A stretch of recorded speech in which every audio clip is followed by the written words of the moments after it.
Kino kyekifo gavumenti wekebera emmotoka e Kawanda era ng'enkola eno mu butongole etandika omwezi ogwedde.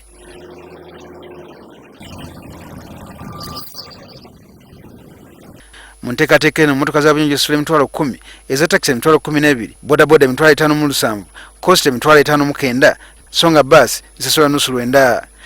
Gavumenti yapatana kampuni ya SGS okuva mu ggwanga lya Switzerland okugiyambako okukola omulimu guno. Wabula okuva enkola eno yatandika wabaddewo okwemulugunya naddala ku mikutu ya social media ng'abantu abamu bagamba nti sikyabwenkanya okukaka abantu okukebeza motoka zaabwe. Olwaleero waliwo bannayuganda 4 abasizeewo okugenda mu kkooti okuwakanya kye bayise obutali bwenkanya. Bano nga bakulembeddwamu Aaron Zimba baagala kkooti enkulu bino biyimirize nga bagamba nti bigendereddwamu kunyaga bannayuganda. Naye kize ekitya kintu kya gavumenti ekiba kize mu ggwanga. Sooka onyonyole bannayuganda, sooka obasomese nti ffe tugenda bajjako ssente bweziti, tugenda kukola bwe tukibayamba bwekiti ne bwekiti. Naye biliyoni 2 ezigenda okuba nga zisoloozebwa mu myezi 6, ssente ezo zigenda kukola ki era zigenda waani? Ye lwaki ziyita mu SGS, Automotive Uganda Limited?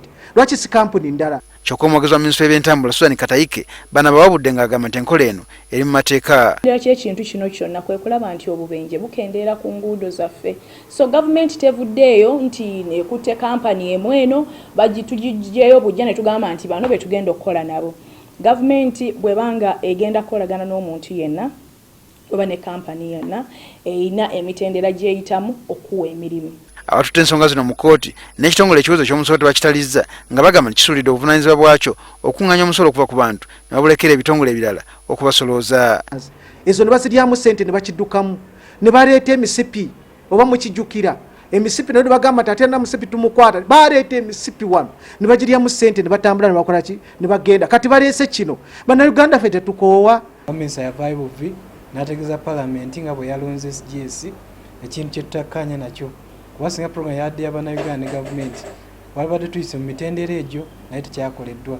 Kale kwe kusalawo ne bannange. Uganda yasembayo okukola okukebeza motoka okw'obuwaze mu 1999 era nga bakulu bagamba nti ekikolebwa kati kigendereddwamu okulwanyisa obubenje obususse.